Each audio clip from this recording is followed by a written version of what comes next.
हर हर महादेव। प्रिय दर्शकों, भगवान शिव ने बताया कि कौन सा फूल है जिसे सूंघने मात्र से ही स्त्री को संतान की प्राप्ति होती है। मित्रों, इस कथा को सभी को ध्यानपूर्वक पूरा सुनना चाहिए। जो माता भगनी इस कथा को ध्यान से पूरा सुनती है, उन्हें निश्चित रूप से भगवान शिव की कृपा से मनचाहे फल की प्राप्ति होती है। तो चलिए अति विलंब न करते हुए आज की कथा को शुरू करते हैं। मित्रों, एक समय की बात है, भगवान शिव जी कैलाश पर्वत पर ध्यान मग्न होकर बैठे हुए थे। तभी उनके पास आदिशक्ति माता पार्वती आती हैं और उन्हें प्रणाम करके उनके समीप व्याकुल मन से बैठ जाती हैं। थोड़ी देर बाद भगवान शिव जी अपनी ध्यान मुद्रा से बाहर आते हैं और आंखें खोलते हैं।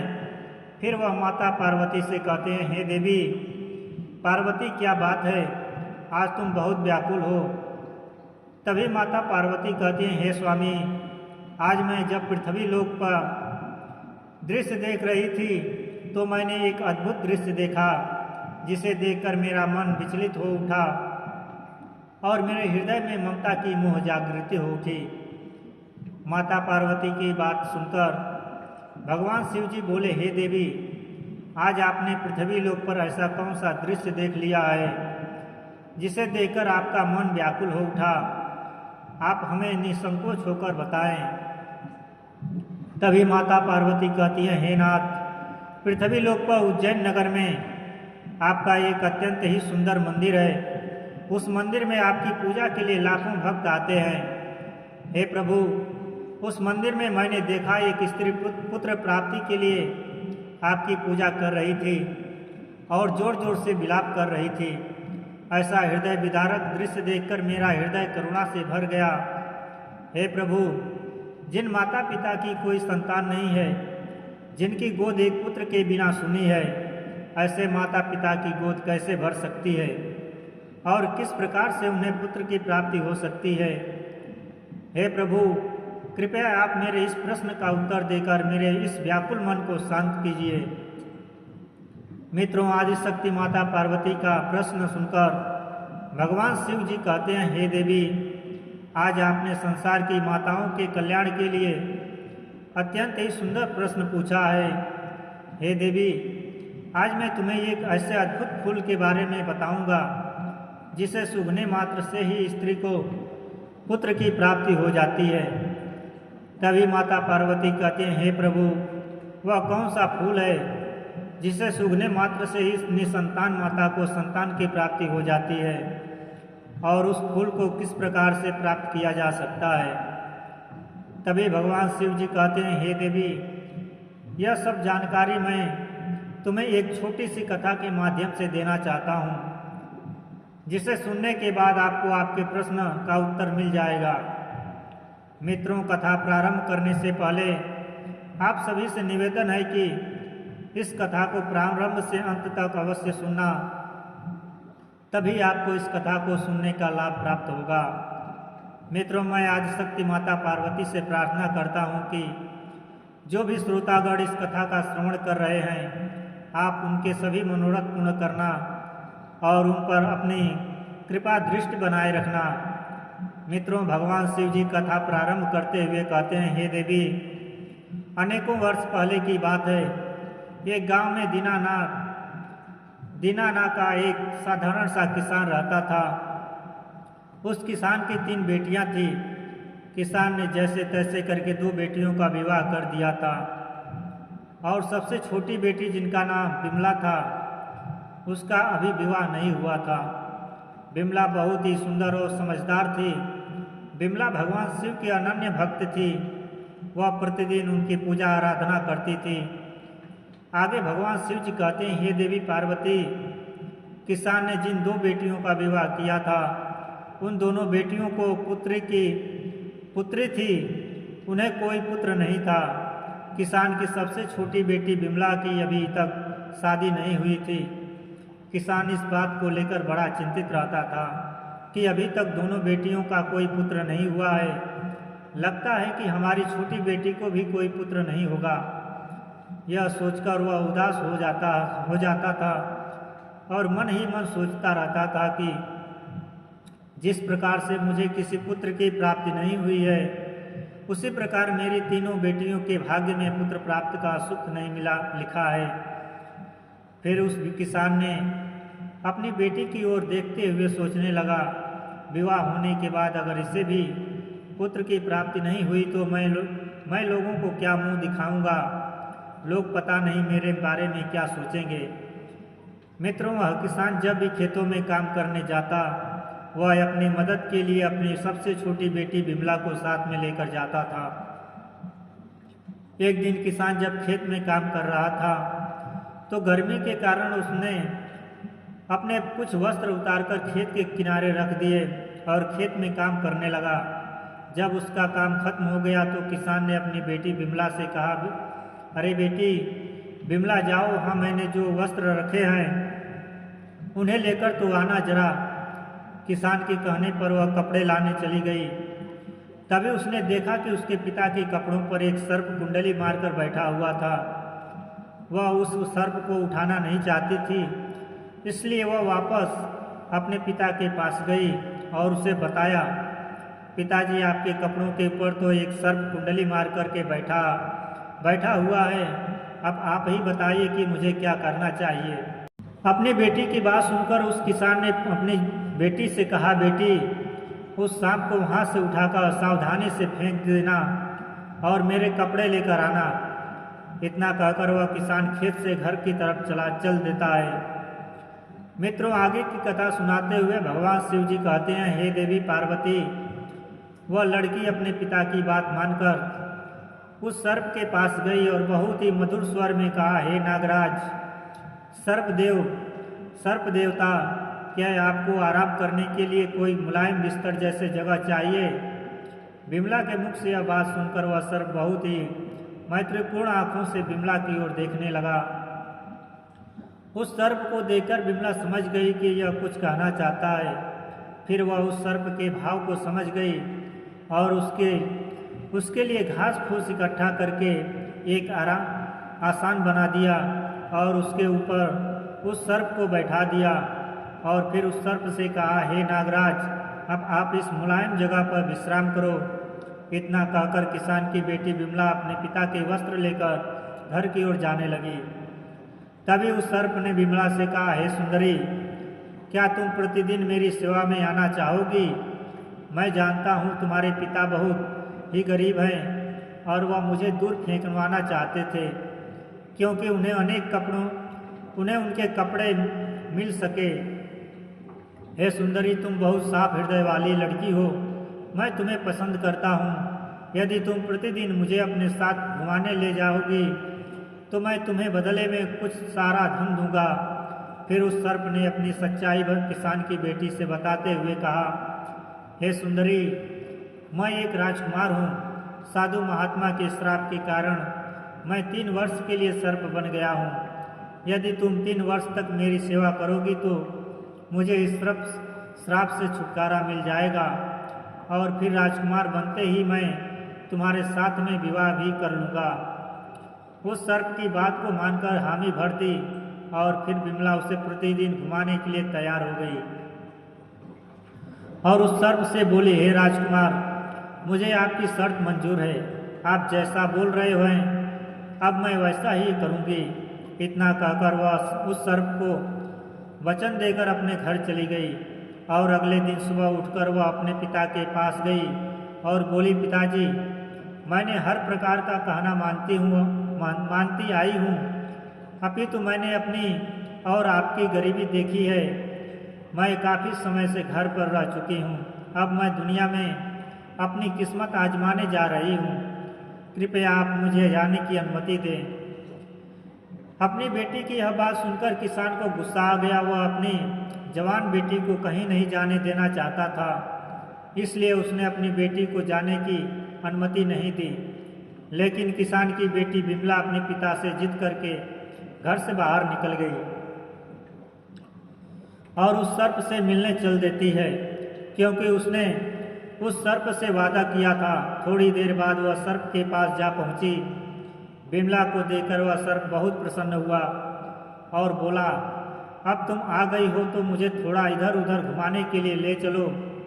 फिर किसान की लड़की ने वैसा ही किया।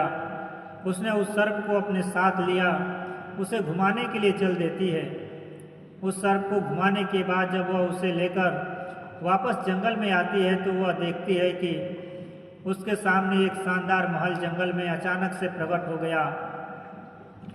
उस महल में एक बड़ा सा कमरा था जिसमें एक बड़ी मेज थी जो तरह तरह के खाने से व्यंजन से सजी हुई थी। इस प्रकार का खाना उस किसान की लड़की ने अपने पूरे जीवन काल में कभी नहीं देखा था। फिर तो किसान की लड़की ने भरपेट खाना खाया।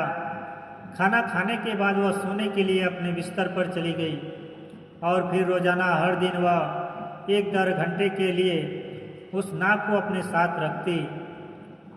उसके बाद महल में जाती जहां उसके लिए सब कुछ तैयार किया जाता था और उसके लिए महल में शानदार व्यवस्था की जाती थी। इस प्रकार धीरे धीरे 1 वर्ष बीत जाने के बाद एक दिन किसान की बेटी ने उस सर्प से कहा, हे नागराज, मैं बहुत दिनों से अपने परिवार से दूर हूँ, अब मुझे उन्हें एक बार मिलना है। बिमला की बात सुनकर उस सर्प ने बिमला को उसके पिता से मिलने के लिए अनुमति दे दी और कहा कि अगले दिन वापस लौट आना।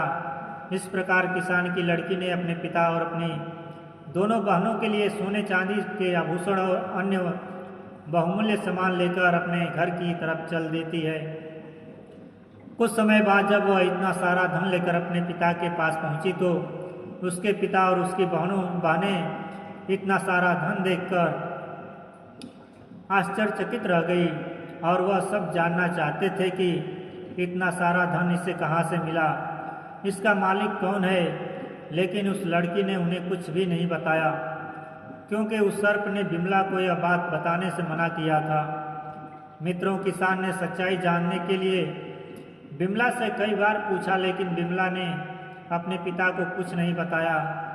तभी किसान को क्रोध आ गया और उसने बिमला को बहुत मारा पीटा। इतना मार खाने के बाद भी बिमला ने कुछ नहीं बताया। अगले दिन सुबह होते ही बिमला उस सर्प के पास वापस जंगल में चली गई और फिर उस सर्प को हर दिन 1 या 2 घंटे तक घुमाने ले जाती रही। इस प्रकार दूसरे वर्ष के अंत में एक बार फिर वह अपने पिता और अपनी बहनों से मिलने गई और इसी प्रकार तीसरे वर्ष के अंत में भी मिलने गई। जब किसान की लड़की तीसरी बार उस सर्प को छोड़कर के अपने पिता और अपनी बहनों से मिलने के लिए गई तो जानने से पहले सर्प ने बिमला से कहा था कि तुम आज ही लौट आना, कल तक अपने पिता के घर में मत रुकना। सर्प की बात सुनकर वह लड़की उसे वचन दे करके उस सर्प को छोड़ के चली गई।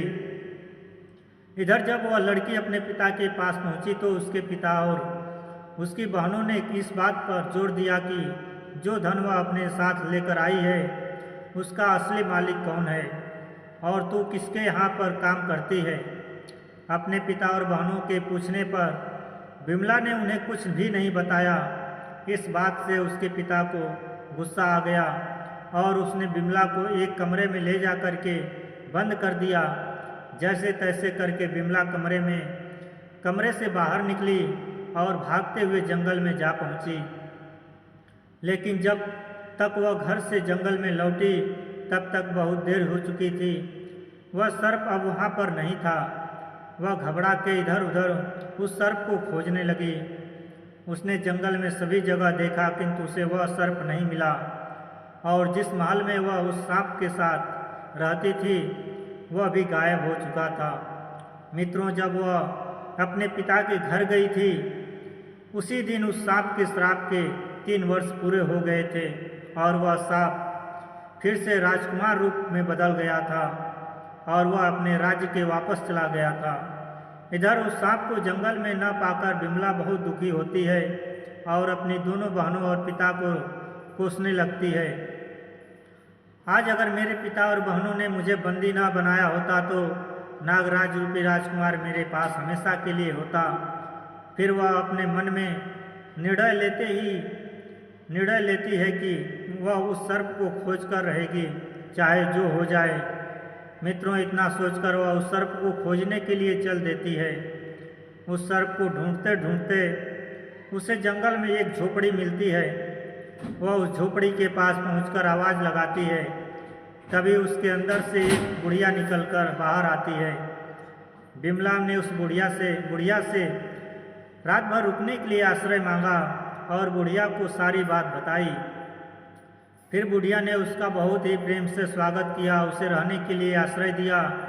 अगले दिन जब वह बुढ़िया से विदा लेकर जाने लगी तो बुढ़िया ने बिमला को 3 सेव दिए और बताया कि पहले सेव में एक सोने की थाली है, दूसरे सेव में सोने की अंगूठी है और तीसरे सेव में एक नवरत्नों से जड़ी हार है। उसने सेव देते हुए आगे का रास्ता उस किसान की बेटी को बताया, उससे कि वह राजकुमार तक पहुंच सके।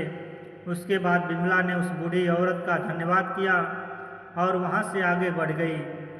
इस प्रकार किसान की लड़की तीनों सेवों को लेकर के आगे निकल पड़ी। चलते चलते उसे रास्ते में एक बर्फ का पहाड़ मिला। उस पहाड़ को देखकर वह भयभीत हो गई। उसे समझ में नहीं आ रहा था कि वह कैसे इस बर्फ के पहाड़ को पार करे।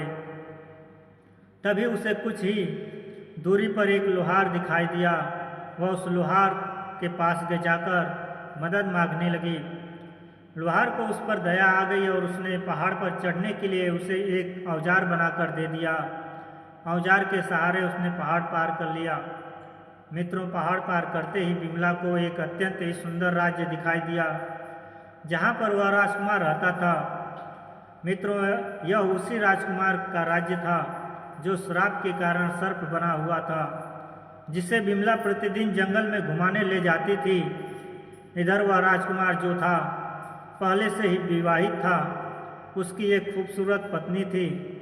मित्रों, आगे भगवान शिव जी कहते हैं, हे देवी, उस राजकुमार को सांप से मनुष्य बने हुए कई वर्ष बीत गए थे, इसलिए वह उस किसान की लड़की बिमला को भूल गया था। उस राजकुमार की कोई संतान भी नहीं थी, लेकिन उसकी जो पत्नी थी वह सारी संपत्ति अपने परिवार वालों को दिलवाना चाहती थी, क्योंकि उसे राजकुमार से ज़्यादा अपने घर परिवार वालों से मोह था। इधर राजकुमार भी पुत्र के ना होने से बहुत ज़्यादा चिंतित था। जब किसान की बेटी को यह सब बातें पता चली तो वह सूत काटने वाली का भेष धारण करके महल के अंदर चली गई और रानी से काम मांगने लगी। रानी ने यह सोचकर उसे काम दे दिया कि यह सूत काटने वाली है और रोजाना महल में रह कर के हमारे लिए मखमल के बिस्तर बना दिया करेगी। मित्रों, फिर वह रानी बिमला को महल में काम पर रख लेती है। काम मिलने के बाद बिमला ने पहले दिन वाला सेव फोड़ा जो उस बूढ़ी औरत ने उसको दिया था। जैसे ही उसने सेव फोड़ा उसमें से सोने की एक थाली निकली। जब रानी ने उस थाली को देखा तो उसे वह थाली बहुत पसंद आ गई। रानी ने बिमला से कहा कि हे दासी, मैं तुम्हारी यह थाली तुमसे खरीदना चाहती हूँ। रानी की बात सुनकर बिमला ने कहा, रानी साहिबा, यह थाली मैं आपको एक ही शर्त पर दे सकती हूँ। यदि आपको मेरी शर्त मंजूर है तो बताइए। तभी रानी ने बिमला से पूछा, हे दासी, तुम्हारी क्या शर्त है, बताओ। मुझे तो बिमला ने अपनी शर्त बताते हुए कहा, रानी साहिबा, अगर आप मुझे एक रात के लिए अपने पति के साथ सोने दोगी तो ही यह थाली मैं आपको दे दूँगी। आप मुझे क्षमा करें, किंतु मेरी यही एक शर्त है। रानी ने बिमला की बात मान ली, क्योंकि उसे वह सोने की थाली बहुत पसंद थी। फिर क्या था मित्रों, जैसे ही शाम हुई रानी ने राजा को नींद की औषधि दे दी और इस प्रकार से राजा को गहरी नींद आ गई और वह सो गया। फिर राजा के सो जाने के बाद रानी किसान की लड़की को राजा के शयन कक्ष में ले गई और राजा के पास छोड़कर चली आई। उधर किसान की लड़की बिमला राजा के समीप जाकर बिस्तर पर बैठ गई और फुट कर रोने लगी और कहने लगी, हे राजकुमार, आपने मेरे साथ क्यों छल किया? मैंने 3 साल तक आपकी सेवा की है। तुम्हारी वजह से मुझे अपने पिता और बहनों से मार और कठोर शब्द सुनने को मिला। मुझे तथा बर्फ के पहाड़ पर चढ़कर तुम्हारे पास आना पड़ा। तुम मेरा यह उपकार कैसे भूल सकते हो? आपने मुझसे शादी का वादा किया था। आपने तो अपने वादे को तोड़ दिया है और अपनी पत्नी के साथ इस महल में सुखपूर्वक जीवन बिता रहे हैं। आपने मेरा बिल्कुल भी इंतजार नहीं किया। आपने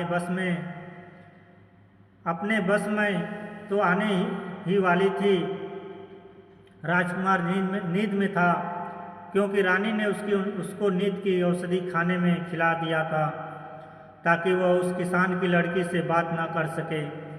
इस प्रकार से किसान की लड़की अपनी बात बोलती रही, मगर राजकुमार सो रहा था और उसकी किसी भी बात का जवाब नहीं दिया। किसान की लड़की बिमला यह सोच रही थी कि राजकुमार मेरी बात को सुन रहा है, लेकिन कोई जवाब नहीं दे रहा है।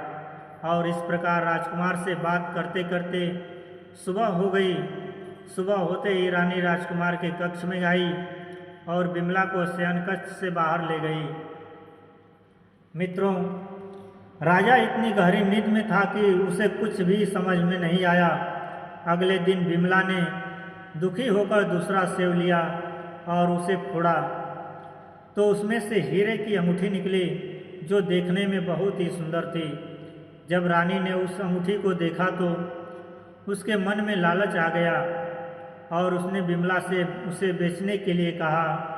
तभी बिमला ने फिर से रानी के सामने वही शर्त रखी। रानी ने बिमला की शर्त मान ली और उसे ले जाकर राजकुमार के कक्ष में छोड़ दिया। सब कुछ पहली रात की तरह ही हुआ। राजकुमार नींद की औषधि खाने की वजह से गहरी नींद में सो रहा था, क्योंकि रानी ने दूसरी रात भी राजा को नींद की दवा खाने में खिलाया था। किसान की बेटी बिमला फिर से राजकुमार के सामने अपना वही वृत्तांत सुनाने लगी और जोर जोर से रोने लगी। इस बार राजकुमार का प्रधान सेवक किसान की बेटी की यह सब बात चुपचाप सुन रहा था। अगले दिन जब सुबह हुई तो राजकुमार के प्रधान सेवक ने राजकुमार को रात में उसके साथ हुए सारे किस्से को सुना दिया। यह बात सुनकर राजकुमार को बहुत आश्चर्य हुआ और उसे अपना किया हुआ वादा याद आ गया। फिर राजकुमार ने सोचा, मुझे उससे मिलना चाहिए। मित्रों, उधर सुबह होते ही रानी बिमला को अपने साथ लेकर अपने कक्ष में चली आई। थोड़ी देर बाद बिमला ने उस बूढ़ी औरत के द्वारा दिया हुआ तीसरा सेव फोड़ा तो उसमें से एक चमकता हुआ नवरत्नों से जड़ित हार निकला। रानी ने जब वह नवरत्नों से जड़ित हार देखा तो उसे लालच आ गई और उसने बिमला से कहा, यदि वह उसको यह नवरत्नों से जड़ित हार दे दे तो वह इस रात भी उसे राजा के साथ सोने देगी। रानी की यह बात बिमला मान गई। जब शाम हुई तो रानी ने राजकुमार के लिए खाना परोसा, लेकिन इस बार राजा ने खाना नहीं खाया, क्योंकि राजा को पता चल गया था कि इस खाने में नींद की औषधि मिली हुई है। राजा ने खाना खाने का नाटक किया ताकि रानी को उस पर कोई शक न हो। उसके बाद राजा उठकर अपने शयन कक्ष में चला गया और चुपचाप नाटक करके लेट गया। थोड़ी देर बाद रानी बिमला को अपने साथ राजकुमार के शयन कक्ष में लेकर आई और उसे छोड़कर चली गई। बिमला उदास होकर के राजा के बिस्तर के पास में गई और वहीं पर खड़ी होकर रोने लगी और कहने लगी, हे राजकुमार, आपने मेरे साथ ऐसा क्यों किया? मैंने तो 3 वर्षों तक निस्वार्थ भाव से आपकी सेवा की थी। मुझे अपने पिता और बहनों से मार और कठोर शब्द मिले। आपसे मिलने के लिए मुझे बर्फ के विशालकाय पर्वत को पार करना पड़ा।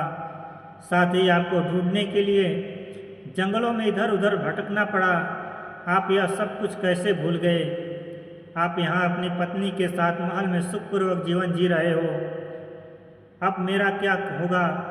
मित्रों, आगे की कथा सुनाते हुए भगवान शिव जी कहते हैं, हे देवी, इस बार राजकुमार चुपचाप किसान की बेटी बिमला की बात सुन रहा था, लेकिन वह झूठ मूठ कर सोने का नाटक कर रहा था और मन ही मन सोचने लगा कि एक मेरी रानी है जिसके लिए मैं इतना सब कुछ करता हूँ और वह मेरी संपत्ति को अपने मायके वालों को देना चाहती है, मुझे सम्मान तक नहीं देती। और एक यह लड़की जो अपने प्रेम को ढूंढते हुए यहाँ तक आ गई, और जब मैं सर्प रूप में था तो इसने लोगों की परवाह न करते हुए मेरी दिन रात सेवा की। मित्रों, यह सब सोचकर राजकुमार ने अपनी आंखें खोली और बिमला को गले से लगा लिया और उसे दरबार में ले जाकर के सबके सामने अपनी पत्नी के रूप में अपना लिया। और उसके बाद किसान की बेटी बिमला से पूरे विधि विधान से विवाह किया और खुशहाल जीवन व्यतीत करने लगा। फिर एक दिन राजा के महल में एक सन्यासी महात्मा भिक्षा मांगने के लिए आए। बिमला ने सन्यासी महात्मा को बहुत आदर सत्कार किया, उन्हें भोजन कराया और अन्नदान किया। बिमला की सेवा भक्ति से प्रसन्न होकर साधु महात्मा ने कहा, हे पुत्री, मैं तुम्हारी सेवा भक्ति से बहुत प्रसन्न हुआ, मांगो तुम्हें क्या चाहिए। तभी बिमला ने हाथ जोड़ते हुए कहा, हे महात्मा जी, भगवान की कृपा से मेरे पास सब कुछ है, किंतु फिर भी आप मुझे कुछ देना चाहते हैं तो पुत्र प्राप्ति का शुभ आशीर्वाद दीजिए। बिमला के पूछने पर साधु महात्मा ने कहा, हे पुत्री, तुम चिंता मत करो, आज मैं तुम्हें एक ऐसे फूल के बारे में बताने जा रहा हूँ जिसे सूंघने के बाद स्त्री को पुत्र की प्राप्ति होती है। आगे सन्यासी महात्मा ने कहा, हे पुत्री, इस फूल को जो भी स्त्री मासिक धर्म पूरा होने के बाद में सूंघ लेती है और सूंघने के बाद में अपने पति के साथ मिलन करती है और गर्भ धारण करती है, उसे निश्चित ही एक गुणवान और भाग्यवान पुत्र की प्राप्ति होती है। आगे साधु महात्मा ने किसान की बेटी बिमला से कहा, हे बेटी, बगीचे के पूर्व दिशा में धतूरे का एक पेड़ है, उसमें धतूरे के फूल लगे हुए हैं जो भगवान शिव जी को अत्यंत ही प्रिय है। तुम सुबह सुबह ब्रह्म मुहूर्त में उठकर स्नान ध्यान करने के बाद उस फूल को तोड़कर भगवान शिव जी के शिवलिंग पर चढ़ा देना। शिवलिंग पर चढ़ाने के बाद तुम उसे अपने साथ ले आना और अपने पति से मिलने से पहले उस फूल को सूंघ लेना। उसके बाद तुम उसके साथ संबंध स्थापित करना। ऐसा करने से तुम्हें अवश्य ही पुत्र की प्राप्ति होगी। इतना कहकर वह साधु महात्मा वहाँ से चले जाते हैं। मित्रों, यह बात उस किसान की बेटी ने राजा को बताई। राजा यह सुनकर बहुत प्रसन्न हुआ। कुछ दिन बाद बिमला को मासिक धर्म की पीड़ा हुई। उसके बाद वह मासिक धर्म से निवृत्त होकर स्वच्छ होने के बाद में धतूरे के फूल को तोड़कर भगवान शिव जी के शिवलिंग पर अर्पित करती है। उसके बाद घर लाकर उस फूल को सूंघ लेती है और राजा के साथ में संबंध स्थापित करती है और फिर वह गर्भ धारण करती है। जब उसके गर्भकाल का समय पूरा हुआ तो बिमला ने एक तेजस्वान और गुणवान पुत्र को जन्म दिया। पुत्र प्राप्ति की खुशी में राजा ने सारे राज्य में मिठाई बांटी और गरीबों को दान पुण्य किया। बिमला ने जब यह बात अपने पिता को बताई तो उसके पिता बहुत खुश हुए। बिमला ने अपनी बहनों को भी फूल वाली बात बताई, यहाँ तक कि राजा की पहली रानी को भी उसने यह फूल सूंघने वाले बात बताई। फिर तो सभी को पुत्र की प्राप्ति हुई और जिसने पुत्री चाही उसे पुत्र की प्राप्ति भी प्राप्ति हुई। मित्रों, आगे भगवान शिव जी कहते हैं, हे देवी पार्वती, इस प्रकार से आज की यह कथा समाप्त हुई। आपको यह कथा अवश्य ही पसंद आई होगी तो वीडियो को लाइक करें, चैनल को सब्सक्राइब करें, साथ ही सच्ची श्रद्धा से कमेंट में हर हर महादेव जरूर लिखें। आप सभी का धन्यवाद। भगवान शिव ने बताया कौन सा फूल सूंघने से स्त्री को संतान की प्राप्ति होती है। जय श्री कृष्णा, राधे राधे।